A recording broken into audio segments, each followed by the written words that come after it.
ল'ৰাকেইজনে মোক বহুত টকা দিলে আৰু এটা ৰাতিৰ কাৰণে মোক লগত লৈ গ'ল।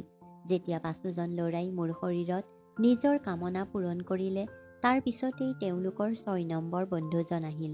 কিন্তু তেওঁ কোঠাৰ ভিতৰত সোমায়েই চিঞৰি উঠিল, কাৰণ সময়ে মানুহক সেইবিলাক কৰিবলৈ বাধ্য কৰায় যাৰ বিষয়ে তেওঁ কেতিয়াও কল্পনাও নকৰে।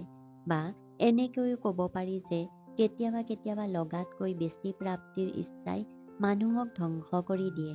আৰু ময়ো কেতিয়াও দিঠক নোহোৱা সপোনৰ পিছত দৌৰি ওলাই আহিছিলোঁ। মই ৰাতি 12 বজাৰ পৰা সেই সৰু কোঠাটোৰ বিচনাত পৰি আছিলোঁ আৰু এজনৰ পিছত এজনকৈ সেই ল'ৰাকেইজনৰ চিকাৰৰ বলি হৈছিলোঁ। কিন্তু এই সকলোবিলাক মই মোৰ ইচ্ছাৰেই কৰিছিলোঁ। না মোৰ কাপোৰৰ প্ৰতি ধ্যান আছিল, না শৰীৰৰ সেই অসহ্যকৰ যন্ত্ৰণাৰ। 2জন ল'ৰাই মোৰ অৱস্থা এনেকুৱা কৰি দিছিলে যে মোৰ গোটেই শৰীৰত আঘাত হৈছিল। এইবিলাক ভাবিয়েই মোৰ আত্মা কঁপি উঠিছিলে যে আৰু 3জন ল'ৰাই মোৰ লগত সিহঁতৰ কামনা পূৰণ কৰিবলৈ বাকী আছে আৰু মই আনন্দৰে সিহঁতক সময় দিব লাগিব। মই কেতিয়াও ভবাই নাছিলোঁ যে মোৰ জীৱনৰ কোনোবা নিশা এনেকুৱা হ'ব। এই সকলোবিলাক মই মোটা ধনৰ বিনিময়ত কৰিছিলোঁ। সেইকাৰণে পিছুৱাই যোৱাৰ কোনো প্ৰশ্নই নাহে। মোৰ দায়িত্ব আৰু পৰিয়ালৰ আশাই মোক এনেকুৱা এটা দিশলৈ লৈ আহিছিল য'ত মই একেলগে 5জন ল'ৰাৰ লগত ৰাতি কটাবলৈ মান্তি হৈছিলোঁ। সাধাৰণতে কোনো ছোৱালীৰ কাৰণে এনেকৈ ভবাটোও সম্ভৱ নাছিল, কিন্তু মই যিটো পৰিস্থিতিত আছিলোঁ তাত মই এনে এটা সিদ্ধান্ত ল'বলৈ বাধ্য হৈছিলোঁ। তেওঁলোক গোটেইকেইজন সুঠাম ডেকা ল'ৰা আছিল, যাৰ শক্তিৰ আগত মই একোৱেই নাছিলোঁ। বিচনালৈ অহা 2জন ল'ৰাই খন্তেকতে মোক তেওঁলোকৰ কামনাৰ লক্ষ্য কৰি লৈছিল। এয়া প্ৰথমবাৰ মোক কোনোবা পুৰুষে স্পৰ্শ কৰিছিল। 2য়জন ল'ৰা ওলোৱাৰ পিছতেই 3য়জন ল'ৰা কোঠাটোলৈ সোমাই আহিল। মই দীঘলকৈ উশাহ এটা লৈছিলোঁ। মই অলপ সময় বিচাৰিছিলোঁ, কিন্তু সি ক'লে যে ইমান সময় নাই মোৰ ওচৰত। বাহিৰত আৰু মোৰ বন্ধুৱে অপেক্ষা কৰি বহি আছে। তাৰ কথা শুনি মোৰ চকুৰ পৰা চকু পানী নিগৰি আহিলে। সি তৎক্ষণাত মোৰ ওচৰলৈ আহিলে আৰু মোৰ চকু পানীক আওকাণ কৰি মোৰ ওপৰত তাৰ দক্ষতা প্ৰদৰ্শন কৰিবলৈ ধৰিলে। মোৰ শৰীৰত সহ্য শক্তি শেষ হৈ গৈ আছিল। মই বাৰে বাৰে তাক মোৰ পৰা দূৰত কৰিবলৈ চেষ্টা কৰিছিলোঁ, কিন্তু তেওঁ সিমানেই মোৰ ওপৰত জঁপিয়াই পৰে। এনেকুৱা লাগিছিল যেন তেওঁ এই খেলখনত বহুত মজা পাইছে। সেইকাৰণে এতিয়া মই তেওঁক বাধা দিয়াৰ ভুল কৰা নাছিলোঁ আৰু মনে মনে নিজৰ ওপৰেৰে পাৰ হোৱা নৰকৰ যন্ত্ৰণা সহ্য কৰি গৈ আছিলোঁ। 1 ঘণ্টা তেওঁ মোৰ শৰীৰৰ লগত খেলি থাকিল। তেওঁ ওলাই যোৱাৰ পিছত মই এবাৰ মোৰ শৰীৰটোৰ ফালে চালোঁ। তেতিয়া মই কঁপি উঠিলোঁ। শৰীৰৰ এনে কোনো অংশ বাকী নাছিল য'ত আঘাতৰ চিন নাছিল। 3য়জনেতো লগাতকৈ বেছিকৈ মোক আঘাত কৰি গৈছিল। মোৰ শৰীৰত তাৰ দাঁতৰ চিন স্পষ্ট হৈ উঠিছিল আৰু তাৰ পিছত বাকী থকা ল'ৰা 2জনেও 1 ঘণ্টা মোক তেনেদৰেই কামনাৰ বলি বনালে। তেওঁলোকৰ মোৰ প্ৰতি অলপো দয়া উপজা নাছিল, আৰু দয়া কৰিব বা কিয়? তেওঁলোকে মোক এক বৃহৎ ধনৰ বিনিময়ত মোৰ এটা নিশা কিনি লৈছিল। তেওঁলোকেতো নিজৰ নিজৰ ভাগৰ অংশ সংগ্ৰহ কৰি আছিলেই, আৰু এই নিশাটো মোৰ কাৰণে মোৰ জীৱনৰ কালনিশা হৈ পৰিছিল। মোৰ অৱস্থা এনেকুৱা হৈ পৰিছিল যে মই একো গমেই পোৱা নাছিলোঁ। নিজে বাগৰ সলোৱাৰো শক্তিও নোহোৱা হৈ গৈছিল। লাহে লাহে মোৰ চকু জাপ খাই আহিবলৈ ধৰিলে, আৰু তেতিয়াই সেই ল'ৰাকেইজনে মোক ক'লে যে তেওঁলোকৰ আৰু এজন বন্ধু আহিছে। মোৰ ওচৰত সিমানখিনি সাহস নাছিল যে তেওঁলোকক মানা কৰিব পাৰিম। তেতিয়া 6 নম্বৰ ল'ৰাজন কোঠাটোৰ ভিতৰলৈ আহিলে। তেতিয়া মোক দেখি তেওঁ চিঞৰি উঠিল। চিঞৰাৰ কাৰণ জানিলে আপোনাৰো গাৰ নোম শিয়ৰি উঠিব। মোৰ নাম মালা। মই গুৱাহাটীৰ ওচৰৰে গাঁও এখনত বাস কৰোঁ। মোৰ বয়স 22 বছৰ। মই গ্ৰেজুৱেশ্যন কৰিছিলোঁ, কিন্তু আজিৰ দিনত গ্ৰেজুৱেশ্যনৰ কোনো মূল্যই নোহোৱা হৈ গৈছে। এই কথাষাৰ উপলব্ধি মোৰ তেতিয়া হ'ল যেতিয়া মই চাকৰি বিচাৰি ওলাইছিলোঁ। সকলো কোম্পানীৰ সন্মুখতে নিবনুৱাৰ দীঘল লাইন লাগি থাকিছিল। তেনে ক্ষেত্ৰত মোৰ দৰে ছোৱালীয়ে চাকৰি ক'ত পাব, যাৰ ওচৰত না কিবা অভিজ্ঞতা আছিল, না ডাঙৰ কিবা ডিগ্ৰী আছিল। কিন্তু চাকৰি এটাৰ মোৰ বহুত প্ৰয়োজন হৈছিল, কাৰণ দেউতাৰ মৃত্যুৱে আমাৰ ঘৰখন শেষ কৰি পেলাইছিল। দেউতাই একমাত্ৰ আমাৰ ঘৰৰ উপাৰ্জন কৰোতা আছিল আৰু আমি দুজনী ভনী আৰু মা ঘৰত বহি বহি খাইছিলোঁ। মোৰ ডাঙৰ বাজনী লিখা পঢ়া নাছিল, সেইকাৰণে উপাৰ্জন কৰাৰ দায়িত্ব তাইৰ সলনি মোৰ কান্ধত পৰিছিল। মই যেতিয়াই ঘৰৰ পৰা বাহিৰলৈ ওলালোঁ তেতিয়াহে মই বুজি পালোঁ যে বাহিৰৰ পৃথিৱীখন ইমান সহজ নহয়। কিন্তু এতিয়া মই বুজিলোঁ দেউতাই কিমান কষ্ট কৰি আমাৰ কাৰণে দুবেলা দুমুঠি যোগাৰ কৰিছিল। মই সদায় দেউতাৰ এই কথাটোত খং কৰিছিলোঁ যে তেওঁ আমাৰ ইচ্ছা পূৰণ নকৰে। মই খং কৰা দেখিলেই তেওঁৰ মুখখন দুখেৰে ভৰি পৰে। তেওঁ বৰ মৰমেৰে মোক কয়, আইজনী, তই চিন্তা নকৰিবি, এদিন তোৰ ভাগ্য জিলিকিব। কিন্তু মই সেই দিনটো মোৰ ভাগ্যত অহা দেখাই নাছিলোঁ। আৰু এদিন দেউতাই টোপনিৰ পৰা কেতিয়াও সাৰ নাপালে। আৰু যেতিয়া দেউতা আমাৰ মাজৰ পৰা গুচি গ'ল তেতিয়াহে আমাৰ অনুভৱ হ'ল যে দেউতা আমাৰ কাৰণে কিমান গুৰুত্বপূৰ্ণ আছিল। যেতিয়ালৈকে তেওঁ আমাৰ মাজত আছিল তেতিয়ালৈকে আমি সমাজৰ বেয়া চকু আৰু দুবেলা দুমুঠিৰ পৰা বঞ্চিত নাছিলোঁ। দেউতাৰ মৃত্যুৰ পিছত ওচৰ চুবুৰীয়া আৰু বংশ পৰিয়ালৰ মানুহে কিছুদিন সহায় কৰিলে, কিন্তু লাহে লাহে তেওঁলোকেও নিজৰ জীৱনত ব্যস্ত হৈ পৰিল। আজিৰ দিনত কোনে কাক কিমান সহায় কৰিব? সেয়ে বাধ্য হৈ ময়েই কামৰ বাবে ঘৰৰ পৰা বাহিৰলৈ ওলাবলগীয়া হ'ল। আৰু মই বুজি পালোঁ যে মহিলাৰ বাবে বাহিৰৰ পৃথিৱীখন কিমান কঠিন। কোনো কোম্পেনীতেই মই কাম বিচাৰি নাপালোঁ। সকলো কোম্পেনীৰ বাহিৰতেই হাজাৰ হাজাৰ ডেকা ল'ৰাই কামৰ বাবে লাইন লাগি থাকে। তাৰপিছত মই স্কুলত কাম বিচাৰি দেখিলোঁ যে আধাতকৈও বেছি দিন কাম কৰাৰ পিছত মাত্ৰ ৬,০০০ টকাহে পাম। সিমানখিনি পইচাৰে মোৰ মাত্ৰ ঘৰৰ ভাড়াহে দিবলৈ পাৰিম। বহুত বিচৰাৰ পিছতো মই কোনো কাম বিচাৰি নাপালোঁ। তাৰপিছত মোৰ এজনী বান্ধৱীৰ ককায়েকৰ জৰিয়তেই মই এখন ৰেষ্টুৰেণ্টত ৱেটাৰৰ কাম পাই গ'লোঁ। ৰেষ্টুৰেণ্টখন চহৰৰ মাজৰ এটা ব্যস্ত এৰিয়াত আছিল, য'ত সকলো সময়তেই পুৰুষৰ বেছি ভিৰ হৈছিল। মই তালৈ যোৱাৰ পিছত মোক এযোৰ ইউনিফৰ্ম দিলে আৰু মোক পিছদিনা কামত জইন কৰিবলৈ ক'লে। মোৰ কামটো মোৰ বাবে বহুত অদ্ভুত ধৰণৰ আছিল, যিটো মই কৰিব লাগিব। তেওঁলোকে এজনী মডাৰ্ণ ছোৱালী ৱেটাৰৰ ৰূপত বিচাৰিছিল, যাৰ কান্ধত পৰা চুটি চুটি চুলি হ'ব লাগিব আৰু বহুতো মেকআপ কৰি ডাইনিং হলত থিয় হৈ থাকিব লাগিব। মই ইউনিফৰ্মযোৰ নিজৰ বেগত ভৰাই ঘৰলৈ উভতিলোঁ। মই এতিয়ালৈকে সিদ্ধান্ত ল'ব পৰা নাছিলোঁ যে কামটো কৰিম নে নকৰিম, কাৰণ সেইটো মোৰ বাবে সহজ কাম নাছিল। দেউতা থকা সময়ত কেতিয়াও প্ৰয়োজন নোহোৱাকৈ ঘৰৰ পৰা বাহিৰলৈ ওলোৱাই নাছিলোঁ। আৰু ৰেষ্টুৰেণ্টত ইমানবিলাক পুৰুষৰ মাজত ইমান চুটি কাপোৰ পিন্ধি থিয় হৈ থকাটো মোৰ বাবে এটা ভাবিব নোৱাৰা কাম আছিল। কিন্তু ভোকে মানুহক সকলো কৰোৱায়। তাৰ পৰাই মই ঘৰলৈ উভতি আহি দেখিলোঁ যে মোৰ মায়ে ঘৰৰ দুৱাৰ মুখতে চিন্তা কৰি বহি আছে। মোক দেখি তেওঁৰ চকুৰ পৰা চকুপানী বৈ আহিল। মই মাক সুধিলোঁ, তুমি কিয় এনেকৈ ইয়াতে বহি আছা? তেতিয়া মায়ে ক'লে, মাজনী, কাৰেণ্টৰ মিটাৰ চোৱা মানুহ আহিছিল আৰু তেওঁলোকে আমাৰ কাৰেণ্ট কাটি দি গ'ল। মাৰ কথাটো শুনি মোৰ বুকুখন খোজ মাৰি ধৰিলে। এইকেইদিন বহুত গৰম পৰিছিল আৰু এনেকুৱা গৰমৰ দিনত কাৰেণ্ট নোহোৱাকৈ চলাটো বহুত কঠিন কাম। কিন্তু আমি যোৱা ৩ মাহেই কাৰেণ্টৰ বিল দিব পৰা নাছিলোঁ।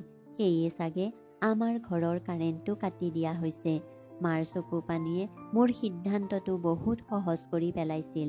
মই মাক সাবটি ধৰিলোঁ আৰু ক'লোঁ যে মই এটা ভাল ঠাইত কাম পাইছোঁ আৰু কাইলৈৰ পৰাই মই কামলৈ যাব লাগিব। মায়ে মোৰ মূৰত হাত থৈ ক'লে, এতিয়া তয়েই মোৰ ভৰসা।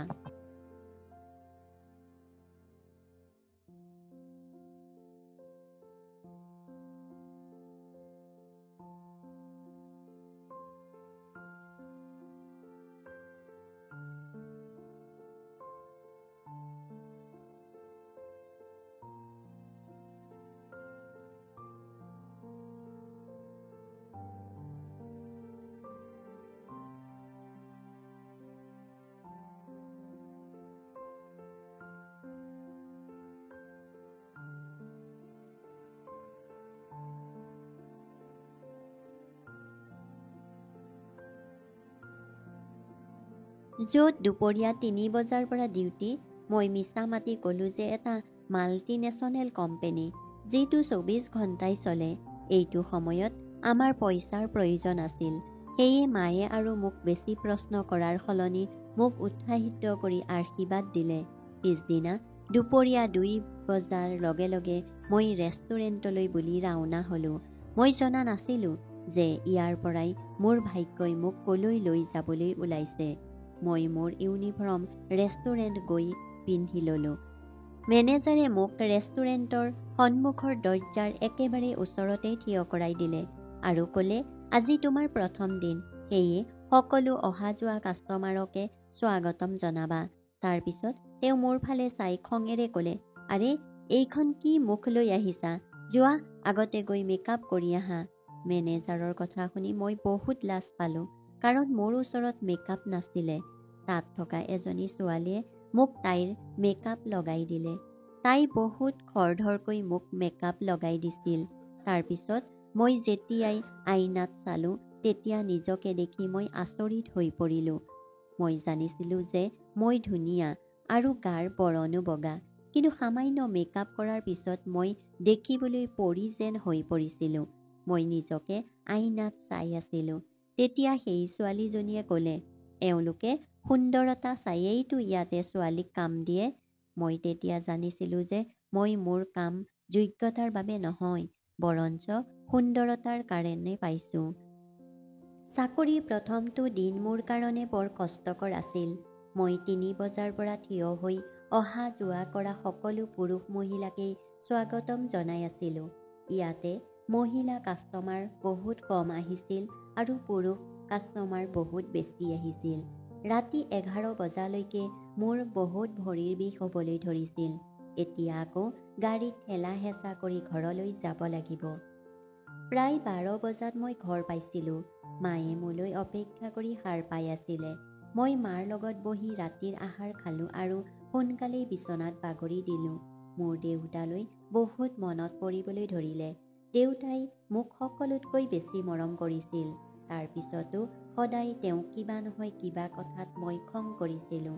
ভৰিৰ বিষতে মোৰ কেতিয়া টোপনি আহিলে মই গমেই নাপালোঁ। পিছদিনা আকৌ প্ৰায় ২ মান বজাত ঘৰৰ পৰা ওলাইছিলোঁ। আজি মোক দৰজাৰ ওচৰত থিয় কৰোৱা নাছিলে, তাৰ সলনি ৱেটাৰৰ কাম কৰাইছিল। এই কামটো মোৰ অলপ সহজ লাগিল, কিন্তু অলপ পিছতেই মই অনুভৱ কৰিব পাৰিলোঁ যে এই কামটো একেবাৰে সহজ নাছিল। মই যাৰ ওচৰতেই অৰ্ডাৰ ল'বলৈ গৈছিলোঁ, সেইসকল প্ৰায় বেছিভাগেই পুৰুষে মোক ভৰিৰ পৰা মূৰলৈকে চাইছিল আৰু মিচিকিয়াই হাঁহিছিল, আৰু ময়ো মিচিকিয়াই হাঁহিব লগাত পৰিছিল, কাৰণ এয়া মোৰ কামৰ নিয়ম আছিল। তেওঁলোকে জানি বুজি অৰ্ডাৰ দিওঁতেই দেৰি লগাইছিল আৰু কেতিয়াবা অৰ্ডাৰ দিওঁতে ইমান কাষ চাপি আহিছিল যেন মোৰ উশাহ বন্ধ হৈ যাব যেন লাগিছিল। এই ৰেষ্টুৰেণ্ট মোৰ দৰে ৱেটাৰৰ কাৰণেই চলি আছিল। এই কথাটো মই এতিয়া ভালকৈয়ে গম পাইছিলোঁ যে ইয়ালৈ অহা বেছিভাগ পুৰুষেই ছোৱালীৰ কাৰণেই আহিছিল। দিনবোৰ এনেকৈয়ে পাৰ হ'বলৈ ধৰিলে আৰু মোৰ ইয়াত কাম কৰা এমাহ হ'ল। এই এমাহত মোৰ লগত এনেকুৱা কিছুমান ঘটনা ঘটিল যিটো মোৰ কাৰণে বৰ অদ্ভুত আছিল। যেনে পুৰুষৰ অদ্ভুত চাৱনি, অৰ্ডাৰ দিয়াৰ সময়ত মোৰ কাষলৈ অহা আৰু ডাবল মিনিং শব্দ প্ৰয়োগ কৰা। কিন্তু এই কামটোত সকলোতকৈ ভাল দিশ এটা আছিল যে দৰমহাৰ উপৰিও সেই ১ মাহত টিপৰ পইচাৰ ভালেখিনি জমা হৈ গৈছিল। মই সেই পইচাৰে কাৰেণ্টৰ বিল জমা কৰিলোঁ। লাহে লাহে মই ৰেষ্টুৰেণ্টত সকলোৰে চিনাকি হৈ পৰিলোঁ। ৫ জন ল'ৰাই সদায় সন্ধিয়া সময়ত বিয়া দিব লাগিব। মায়ে এটা বহুত ডাঙৰ দায়িত্ব মোৰ কান্ধত তুলি দিছিল। সেই টেবুলখন মোৰ আৰু মই ভাবি আছিলোঁ যে এই দায়িত্ব কেনেকৈ অৰ্ডাৰ ল'বলৈ গৈছিলোঁ। কিন্তু মই এই কৰ্তব্য পালন কৰিবই লাগিব। ২৪-২৫ বছৰীয়া ডেকা ল'ৰা আছিলে তেওঁলোকে, কিন্তু সদায় মোৰ ক'ব বিচৰা নাছিলোঁ যে মই ক'ত কাম পাইছোঁ। মই তেওঁলোকৰ ওচৰলৈ অৰ্ডাৰ ল'বলৈ গ'লোঁ যে এতিয়া তেওঁলোকৰ মাজৰ এজনে সুধিবলৈ ধৰি পাইছোঁ, তুমি ইয়াতে বাধ্য হৈ কাম কৰিছা ন? ৩ বজাৰ পৰা হয় বুলি ক'লোঁ। তেওঁ লগে লগে পকেটৰ পৰা আৰু এই কথাটো মই উলিয়াই দিলে আৰু ক'লে, তুমি বৰ ভদ্ৰ ছোৱালী যেন লাগিছে। মোৰ ফালে আচৰিত হৈ চাই কিবা সহায়ৰ প্ৰয়োজন হয় তেন্তে এবাৰ মনত পেলাবা। একো নভবা নিচিন্তাকৈয়ে মই কাৰ্ডখন লৈ মোৰ কোটৰ পকেটত ভৰাই থলোঁ। তেতিয়া তেওঁ মিচিকিয়ালে। তাৰ পিছৰ পৰাই আৰম্ভণি। মই সদায় তেওঁলোকৰ অৰ্ডাৰ ল'বলৈ যাওঁ আৰু তেওঁলোকৰ কোনোবা নহয় কোনোবা এজনে মোক কিবা নহয় কিবা প্ৰশ্ন কৰিছিল। সদায় তেওঁলোকৰ লগত কথা পতাৰ পিছত আমি অলপ বন্ধুৰ দৰেই হৈ গৈছিলোঁ। চাওঁতে চাওঁতে দ্বিতীয়টো মাহো চকুৰ পলকতেই পাৰ হৈ গ'ল আৰু মোৰ মায়ে এদিন মোক ক'লে যে তোৰ বাৰ কাৰণে এটা ভাল সম্পৰ্ক আহিছে আৰু তেওঁলোকে সোনকালেই বিয়া পাতিব বিচাৰিছে। মাৰ কথা শুনি মই চিন্তিত হৈ পৰিলোঁ, কাৰণ এতিয়াতো মই ঘৰৰ খৰচৰ দায়িত্ব কোনোমতে লৈছিলোঁহে। বিয়াৰ দায়িত্বৰ কথা মই ভাবিবও নোৱাৰোঁ। মায়ে ক'বলৈ ধৰিলে যে তই তোৰ কোম্পেনীৰ পৰা লোন লৈ ল। ইমান ডাঙৰ কোম্পেনী, লাখ টকাও দিব। যদি লোন পাই যাৱ তেন্তে তোৰ বাৰ বিয়াখন বহুত ভালকৈ হৈ যাব। মোৰ বাজনীৰো ২৬ বছৰ বয়স হৈ গৈছিল আৰু মা তাইক লৈ বহুত চিন্তিত আছিল। এতিয়া মই মাক কেনেকৈ কওঁ যে মই এটা সাধাৰণ ৱেটাৰৰ কাম কৰোঁ, লাখ টকা মই ক'ৰ পৰা পাওঁ? মই মাৰ কথাত একো উত্তৰ নিদিলোঁ। কিন্তু মাৰ চকুত মই মোক লৈ জিলিকি থকা এটা আশা ভালকৈ দেখিবলৈ পাইছিলোঁ। মাৰ বিশ্বাস আছিল যে মই কোম্পেনীৰ পৰা লোন পাই যাম আৰু মই ভাবি আছিলোঁ যে মই কোৱা মিছা কথাই মোক ক'ত ফচাই দিলে। পিছদিনা মই বৰ চিন্তিত হৈ নিজৰ কাম কৰি আছিলোঁ আৰু এই কথাটো মোৰ লগৰ কাম কৰা ছোৱালীবিলাকে লক্ষ্য কৰিছিল। তেওঁলোকে মোক ক'বলৈ ধৰিলে, কি হ'ল মালা, আজি যে ইমান চিন্তা কৰি আছা কিয়? মই তেওঁলোকক ক'লোঁ যে ডাঙৰ বাইদেউৰ বিয়া আৰু মোৰ ওচৰত একেবাৰেই পইচা নাই। মোৰ কথা শুনি তেওঁলোকে ক'লে, ইমান টকা খৰচা কৰাৰ কি প্ৰয়োজন আছে? সাধাৰণভাৱে বিদায় কৰি দিয়া। তেওঁলোকৰ কথা শুনি মই ভাবিবলৈ ধৰিলোঁ যে ঠিকেইতো কৈছে, ইমান ডাঙৰকৈ আয়োজন কৰাৰ কি দৰকাৰ? ঘৰলৈ গৈ মাক এই কথা ক'লোঁ। কিন্তু মায়ে এই কথা শুনি ক'বলৈ ধৰিলে যে সকলোৱে আমাৰ পৰিস্থিতিৰ কথা গম নাপায়। ল'ৰাৰ ঘৰৰ মানুহে আগতেই যৌতুকৰ এখন দীঘল লিষ্ট দি থৈছে আৰু যদি মই তাইক খালী হাতেৰে বিদায় দিওঁ তেন্তে তোৰ বায়েৰক তাইৰ শহুৰৰ ঘৰৰ মানুহে গোটেই জীৱন গালি পাৰি থাকিব। মাৰ কথা শুনি মোৰ খং উঠিল আৰু মই ক'লোঁ যে এনেকুৱা ঘৰত বাইদেউক বিয়া দিয়াৰ কি প্ৰয়োজন? মোৰ কথা শুনি মায়ে খঙতে ক'লে, কোনোমতে এটা ভাল ঘৰৰ পৰা তোৰ বায়েৰৰ কাৰণে এটা সম্পৰ্ক আহিছে আৰু তই তাতো খুঁত উলিয়াই আছ। আজি যদি তোৰ দেউতাৰ জীয়াই থাকিলেহেঁতেন তেন্তে আজি মই তোৰ পৰা এনেকুৱা কথা শুনিবলগীয়া নহ'লহেঁতেন। তেনেকৈ কৈ মায়ে চকুলো টুকিবলৈ ধৰিলে। তেওঁৰ কথাই মোৰো অন্তৰত দুখ দিলে। তেওঁ ঠিকেই কৈ আছিলে। যদি দেউতা জীয়াই থাকিলেহেঁতেন আজি এনেকুৱা পৰিস্থিতিৰ সৃষ্টি নহ'লহেঁতেন। তেওঁ যিকোনো প্ৰকাৰে নিজৰ ছোৱালীৰ বিয়াৰ কাৰণে পইচা জমা কৰিলেহেঁতেন। মই মাক সাবতি ধৰিলোঁ আৰু তেওঁক কথা দিলোঁ যে মই সোনকালেই পইচাৰ যোগাৰ কৰিম। মই নিজেই জনা নাছিলোঁ যে ইমান পইচা মই ক'ৰ পৰা পাম। বাপেকৰ চাহ সন্তানৰ প্ৰতি সঁচাকৈয়ে বহুত ডাঙৰ আশীৰ্বাদ হয়। তেওঁলোকে নিজৰ জীৱনৰ লগত খেলি হ'লেও সন্তানক সিহঁতৰ জীৱনৰ সকলো সুখ দিবলৈ বিচাৰে আৰু মোৰ কাৰণে নিজৰ দেউতাৰ ঠাই লোৱাটো বহুত কঠিন আছিল। দিন এনেকৈয়ে চিন্তাৰ মাজেৰে পাৰ হৈ আছিলে। মই মেনেজাৰৰ লগত পইচাৰ কথা পাতিলোঁ, কিন্তু মোৰ কথা শুনি মেনেজাৰে মোৰ ফালে এনেকুৱা চাৱনিৰে চালে যেন মই তেওঁক সেই কথা কৈ বহুত ডাঙৰ ভুল কৰিলোঁ। সেই ল'ৰাকেইজন ৰেষ্টুৰেণ্টলৈ আহিছিল। মই তেওঁলোকৰ অৰ্ডাৰ ল'বলৈ গ'লোঁ। তেতিয়া তেওঁলোকৰ এজনে ক'বলৈ ধৰিলে, কি হ'ল আজি যে তুমি ইমান দুখ মনেৰে আছা? তেওঁৰ কথা শুনি কিয় জানো মোৰ চকুৰ পৰা চকুলো বৈ আহিল। তেওঁ বাৰে বাৰে মোক ক'বলৈ ধৰিলে যে মই তেওঁক মোৰ চিন্তাৰ কাৰণ কওঁ। মই ক'বলৈ বিচৰা নাছিলোঁ যদিও তেওঁলোকক মোৰ সকলো কথা কৈ দিলোঁ। কাৰণ ময়ো এনেকুৱা এজন মানুহ বিচাৰি আছিলোঁ যে যাৰ আগত মই মোৰ অন্তৰৰ দুখৰ কথা খুলি ক'ব পাৰোঁ। মোৰ কথা শুনি তেওঁলোকে মিচিকিয়াই হাঁহিলে আৰু তেওঁ ক'বলৈ ধৰিলে, ইমান সৰু কথা এটাৰ কাৰণে তুমি ইমান চিন্তা কৰি আছা? আমি তোমাক আমাৰ কাৰ্ড এই কাৰণেই দিছিলোঁ যে কিবা প্ৰয়োজন হ'লে যাতে আমাক ক'ব পাৰা। মই আচৰিত হৈ তেওঁলোকৰ ফালে চাবলৈ ধৰিলোঁ। মই ভাবিবও পৰা নাছিলোঁ যে সেই 5জন অচিনাকি ল'ৰাই মোক পইচা দিব পাৰিব, কিন্তু তেওঁলোকে লগে লগে মোক লাখ টকা দিম বুলি ক'লে। মই তেওঁলোকৰ ফালে চায়েই আছিলোঁ। তেনেতে এজনে ক'লে, 1 লাখ টকা দিয়াটো তেওঁলোকৰ কাৰণে কোনো ডাঙৰ কথা নহয়, কিন্তু ময়ো তেওঁলোকৰ কিবা কামত আহিব লাগিব। তেওঁৰ কথা শুনি মই আচৰিত হৈ পৰিলোঁ। এই ল'ৰাকেইজনে মোৰ পৰা কি কাম বিচাৰিব পাৰে? এই কথা বুজি পাবলৈ মোৰ বেছি সময় নালাগিল। মই লগে লগেই ভয়ে ভয়ে ক'লোঁ যে মই এগৰাকী ভদ্ৰ ঘৰৰ ছোৱালী আৰু মই কোনো বেয়া কাম কৰিব নোৱাৰোঁ। তেওঁলোকে হাঁহি মাৰি ক'বলৈ ধৰিলে, মাত্ৰ তোমাক প্ৰস্তাৱহে কৰিছোঁ, মানি লোৱা নোলোৱা তোমাৰ কথা, কিন্তু আজিৰ দিনত 1 লাখ টকা তোমাক কোনেও নিদিয়ে। লাগিলে তেওঁ তোমাৰ আপোন সম্পৰ্কীয়ই নহওক কিয়। তেওঁ ঠিক কথাই কৈছিল, কিন্তু মই মোৰ সতীত্বক বন্ধকত থৈ লাখ টকা উপাৰ্জন কৰিবলৈ বিচৰা নাছিলোঁ। সেইকাৰণে মই তেওঁলোকক স্পষ্টকৈ মানা কৰি দিলোঁ। মই এই পৰিস্থিতিৰ পৰা ভাগৰি পৰিছিলোঁ আৰু এনেকৈয়ে ভাগৰি জুগৰি মই যেতিয়া ঘৰ পালোঁ, তেতিয়া মোৰ মা আৰু বায়ে মোলৈ অপেক্ষা কৰি আছিল। মায়ে ক'লে যে বাইদেউৰ দৰাঘৰৰ মানুহে এমাহৰ পিছতেই বিয়া পতাৰ কথা কৈছে। বিয়াৰ কথা শুনি মোৰ জীউ ওলাই যোৱা যেন লাগিল। পইচাৰ যোগাৰ হোৱা নাছিলে। ইফালে মায়ে মোৰ ওচৰতেই আশা কৰি বহি আছিলে। মই এবাৰ মোৰ বাৰ মুখৰ ফালে চালোঁ। বহুত দিনৰ পিছত তাইৰ মুখত সুখৰ পোহৰ জিলিকি আছিল। ময়ো বাইদেউৰ দৰাঘৰৰ মানুহক লগ পাইছিলোঁ। তেওঁলোক সঁচাকৈয়ে বহুত ভাল মানুহ আছিল। কিন্তু আজিৰ দিনত বিয়াৰ অনুষ্ঠান নপতাকৈ আৰু যৌতুক নিদিয়াকৈ কোনেও কইনা বিদায় নকৰে। মই মাক ক'লোঁ যে তুমি বিয়াৰ তাৰিখ ঠিক কৰা, পইচাৰ যোগাৰ হৈ যাব। মোৰ কথা শুনিতো ঘৰত আনন্দৰ জোৱাৰ উঠি গৈছিল। কিন্তু তেওঁলোকে এই কথা গম পোৱা নাছিল যে এই আনন্দ তেওঁলোকে মোৰ সতীত্বৰ বিনিময়ত পাবলৈ গৈ আছিল। পিছদিনা মই সেই 5জন ল'ৰাৰ কথাটোত সন্মতি জনালোঁ। তেওঁলোকে মিচিকিয়াই হাঁহি ক'লে যে আমি জানিছিলোঁ যে তুমি নিশ্চয় মান্তি হ'বা। সেই ল'ৰাকেইজনে এদিন ৰাতি মোক লগত লৈ যোৱাৰ কথা ক'লে।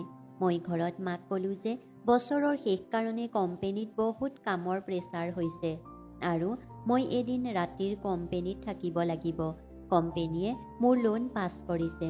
লোন পাছ হোৱাৰ কথা শুনি মায়ে ইমান ফূৰ্তি পালে যে মোক ৰাতি থকাৰো অনুমতি দি দিলে আৰু মই কামৰ পৰা ছুটি হোৱাৰ পিছত সেই 5জন ল'ৰাৰ লগত গুচি গ'লোঁ। সেই 5জনে মোক তেওঁলোকৰ নিষ্ঠুৰতাৰ চিকাৰ বনাইছিল আৰু যেতিয়াই সেই 6 নম্বৰৰ ল'ৰাজন ভিতৰত সোমাই আহিল, তেতিয়া তেওঁ মোক দেখি চিঞৰি উঠিল, কাৰণ গোটেই বিচনাখন তেজেৰেই তিতি আছিল আৰু মই হয়তো মোৰ জীৱনৰ শেষ উশাহ লৈ আছিলোঁ। তেওঁ লগে লগেই মোক তেওঁৰ কোচত তুলি লৈ গাড়ীত ভৰাই এখন সৰু হস্পিতাললৈ লৈ আহিল। হয়তো তেওঁৰ তাত কোনোবা চিনাকি ডাক্তৰ আছিল। কেইবা ঘণ্টা ICUত থকাৰ পিছত মই অলপ সুস্থ হ'লোঁ, কিন্তু মোৰ আঘাতপ্ৰাপ্ত শৰীৰটোৱে মোৰ সতীত্ব হৰণৰ সাক্ষী দি আছিল। সেই ল'ৰাজন সেই 5জন ল'ৰাৰেই বন্ধু আছিল, কিন্তু তেওঁৰ ভিতৰত এতিয়াও মানৱতা বাকী আছিল আৰু মোৰ প্ৰতি তেওঁৰ দয়া জাগিল। নহ'লে হয়তো মই সেই বিচনাখনতেই শেষ উশাহ এৰিলোহেঁতেন। মই মাক ফোন কৰি ক'লোঁ যে কোম্পেনীৰ পৰা ছুটি নাই হোৱা। সেই ল'ৰাজনে হস্পিতালৰ সকলো খৰচ নিজেই বহন কৰিছিল আৰু তেওঁৰ সেই বন্ধুকেইজনৰ পৰা লাখ টকা উলিয়াই লৈ মোক দিছিলে। সেই 5জন বহুত ধনী ব্যৱসায়ীৰ সন্তান আছিল। তেওঁলোকে বিচাৰিলে মোক ধ্বংস নকৰাকৈয়ে মোক সহায় কৰিব পাৰিলেহেঁতেন। মই ঠিক হোৱাৰ পিছত হস্পিতালৰ পৰা মোক আহিবলৈ দিলে আৰু 1 লাখ টকাও মোৰ হাতত আছিলে, কিন্তু এতিয়া আৰু আগৰ দৰেই একো নাছিল। সেই ল'ৰাজনে মোক তেওঁৰ ফেক্টৰীত চাকৰিৰ কাৰণে অফাৰ দিলে আৰু মোক কথা দিছিলে যে মই তাত সন্মানেৰে কাম কৰিব পাৰিম। আজি মোৰ বাৰ বিয়া হৈ গ'ল আৰু মই সেই ল'ৰাজনৰ ফেক্টৰীত চাকৰি কৰি আছিলোঁ। আজি মই এই কথাটো গম পাইছিলোঁ যে আজিৰ এই পৃথিৱীত বিনা স্বাৰ্থত সহায় কৰা লোকৰ সংখ্যা প্ৰায় নগণ্য। সদায় কাম কৰা, চাকৰি কৰা ছোৱালীক সন্মানৰ চকুৰে চাওক, কাৰণ তেওঁলোকে বহুতো কাৰণত বাধ্য হৈ নিজৰ ঘৰৰ পৰা ওলায়। লাগিলে তেওঁ চুটি কাপোৰ পিন্ধি কোনো বাৰ বা ৰেষ্টুৰেণ্টতেই থিয় হৈ নাথাকক কিয়। বন্ধু বান্ধৱীসকল, কাহিনীটো শুনি ভাল লাগিলে লাইক কৰিব, শ্বেয়াৰ কৰিব আৰু চেনেলটো ছাবস্ক্ৰাইব কৰিবলৈ নাপাহৰিব। ধন্যবাদ।